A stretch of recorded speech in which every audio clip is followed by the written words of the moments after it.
क्लस्टरच्या विरोधात आम्ही आहोत का? तर क्लस्टरच्या विरोधात आम्ही नक्कीच नाही.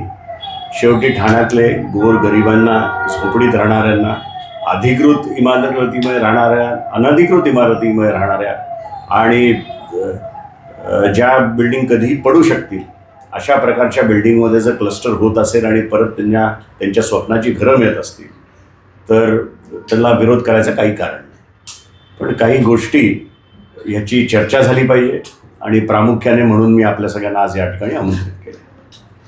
सर्वात प्रथम म्हणजे आपण साधारण 8चा FSI त्यांना देतो.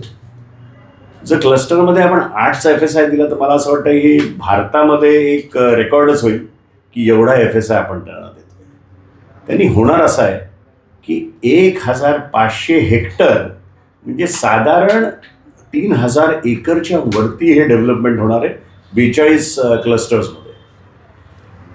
मला आठवतंय की 4-5 वर्षापूर्वी आपण हायकोर्टमध्ये लिहून दिलं होतं की आमच्याकडे पाणी पुरवठा मुबलक आहे म्हणून आम्ही नवीन परवानग्या देतो. एक PIL होती, त्याचं उत्तर ॲफिडेव्हिटवर महानगरपालिकेने हे दिलं. आज जेव्हा महासभा झाली तेव्हा महासभेत आयुक्तांनी उत्तर दिलं की आपण 31 MLD शॉर्टेज पर डे आपल्याला आहे.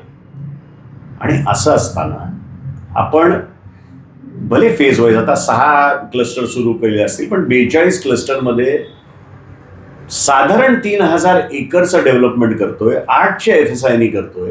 म्हणजे तुम्ही विचार करा की किती पट लोक या ठाणे शहरात राहायला येतात. आणि मग जर ठाणे शहरामध्ये आत्ता जी राहणारी लोक आहेत त्यांनाच जर आपण पाणी देऊ शकत नसू, त्यांच्या जर आपण सांडपाण्याची काही आपल्याकडे व्यवस्था नसेल, आपल्याकडे रस्ते नसेल, आपल्याकडे कित्येक गोष्टीची कमी आहे, त्याच्या जर 5 पट लोक ह्या शहरात ह्या भागात राहायला आली तर त्यांची काय अवस्था होणार आहे हा प्रश्न सगळ्या ठाणेकरांनी विचारला पाहिजे. माझं असं मत आहे की ह्याच्यावर अशा प्रकारचे क्लस्टर जेव्हा तुम्ही कामं सुरू करतायत नागरी सहभाग ह्याच्यात असावा. इतके मोठे प्रोजेक्ट आपण चालू करतोय, मग ते रिंग रेल्वेचा असो, तो ॲमेझॉनचा असो, टनलचा प्रोजेक्ट असो, उन्नत रस्ता असो, आपण कुठेही नागरिकांचा सहभागच त्याच्यात घेतलेला नाही आहे, नागरिकांचं म्हणणंच ऐकून घेतलेलं नाही आहे. तर कुठेतरी हे थांबवावं. मला क्लस्टरला मी वारंवार सांगतो की विरोध नाही, पण आजूबाजूच्या लोकांचा विचार करावा. तुम्ही पुढे सोयी त्यांना कशा देणार आहेत याचा विचार करावा आणि मगच ह्याला सुरुवात करा. क्लस्टर डेव्हलपमेंटमुळे पाणी कमतरता नाही आहे, तर ऑलरेडी पाणी कमतरता आहे. क्लस्टर डेव्हलपमेंट नंतर ती खूप वाढणार आहे. निरंजन डावखरेंचे मला आभारच मानायला पाहिजे. अभ्यासू आमदार आहेत, दुसऱ्यांदा निवडून आलेले आहेत आणि एक चांगला प्रस्ताव त्यांनी महाजन साहेबांसमोर ठेवलेला आहे.